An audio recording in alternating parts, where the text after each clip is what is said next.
చక్కగా ఈ పీస్ తీసుకొని ఆ నిమ్మకాయ రసం, షుగర్ సిరప్, ఒక మిరపకాయ చక్కగా ఇట్లా వేసుకొని తింటుంటే ఉందండి. బా సూపర్. చూసారా జ్యూసీగా ఎలా ఉందో ఆ సిరప్? సూపర్ ఉందండి. Wow, super taste. ఒక పట్టి ఇలా చేసుకొని చూడండి. స్పాంజీ దోక్లా తయారు చేసుకోవడానికి కావాల్సిన పదార్థాలు: శనగపిండి నేను 2 కప్పులు తీసుకున్నా, మీకు ఎంత కావాలంటే అంత తీసుకోండి. కారం, ఉప్పు, షుగర్ సిరప్ కోసం కొంచెం పంచదార, తాలింపు కోసం కొద్దిగా ఆవాలు, జీలకర్ర, కొంచెం ఆయిల్, ఒక 3 పచ్చిమిరపకాయలు సన్నగా తరిగి పెట్టుకున్నవి, ఒక ఈనో ప్యాకెట్, కొంచెం కరివేపాకు రెబ్బ. ఎలా తయారు చేయాలో చూద్దాం. మొదటిగా ఈనో పౌడరు 1 స్పూన్ వేసుకోండి. నేను లెమన్ ఫ్లేవర్ వేసాను. లెమన్ ఫ్లేవర్ వేసుకుంటే షుగర్ సిరప్ చేసినప్పుడు ఈ నిమ్మకాయ పిండుకోవాల్సిన అవసరం లేదు. చిన్న నిమ్మకాయ చెక్క పిండుకోవాలి. లెమన్ ఫ్లేవర్ వేసుకుంటే అవసరం లేదు, కావాలంటే పిండుకోండి. శనగపిండి, తగినంత ఉప్పు, తగినంత కారం, వీటిని కలిసేటట్టు కలుపుకోవాలి.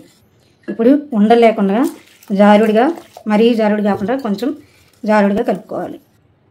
వీడియోకి ఒక లైక్ ఇచ్చి తప్పకుండా సబ్స్క్రైబ్ చేసుకోండి. ఇలా కలుపుకోండి, సరిపోతుంది. ఈ బ్యాటర్ని ఒక గిన్నెలోకి పోసుకోవాలి. మొత్తం పోసుకున్న తర్వాత దీన్ని ఇలా కుదుపుకోండి. ఒక పాత్రలో వాటర్ పోసుకొని ఈ పిండి గిన్నెని దీంట్లో పెట్టడానికి వీలుగా ఒక చిన్న బౌల్ని బోర్లించుకోండి. ఇప్పుడు దీని మీద ఈ పిండి గిన్నె పెట్టండి. స్టవ్ వెలిగించుకొని దాని మీద ఈ గిన్నె పెట్టండి.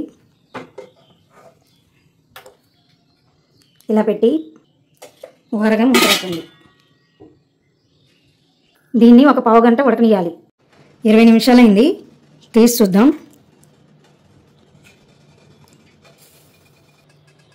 చక్కగా ఉడికింది, బయటికి తీద్దాం. ఇప్పుడు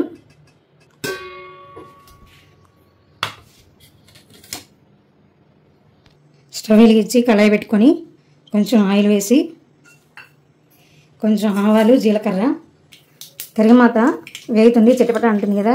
ఇప్పుడు పచ్చిమిరపకాయలు వేసి వేసుకోవాలి. మిరపకాయలు వేగుతున్నాయి. ఇప్పుడు ఒక గ్లాసులో వాటర్ పోసుకొని ఈ షుగర్ దీంట్లో వేసుకోవాలి. కరిగేదాకా బాగా కలుపుకోవాలి. మిరపకాయలు వేగినాయి. నేను కరివేపాకు వేస్తున్నాను.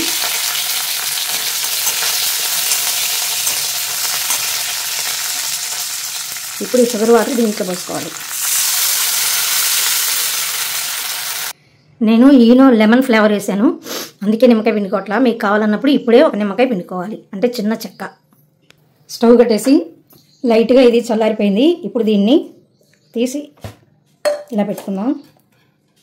చూడండి, దీన్ని ఇప్పుడు ఇలా ముక్కలు కట్ చేసుకుందాం.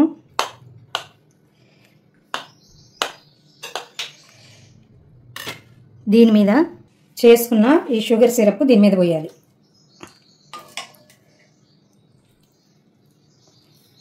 ఈ సిరప్ అంతా దానికి పట్టి చాలా టేస్ట్గా ఉంటుందన్నమాట. ఒక పీస్ తీసి చూద్దాము. చల్లారిపోయిన తర్వాత తీసుకోండి, లేదు వేడిది పట్టుకోగలను అనుకుంటే ఇలాగే తీసుకోండి. ఈ పచ్చిమిరపకాయలు, కరివేపాకు, ఆ సిరప్, షుగర్ సిరప్ వేసుకొని తింటే చాలా బాగుంటుంది. చూడండి, ఫ్లమ్మీ టేస్టీ డోక్లా రెడీ. వీడియో నచ్చితే లైక్ చేయండి, షేర్ చేయండి. మరిన్ని వీడియోల కోసం మా ఛానల్ సబ్స్క్రైబ్ చేసుకుంటారు కదా.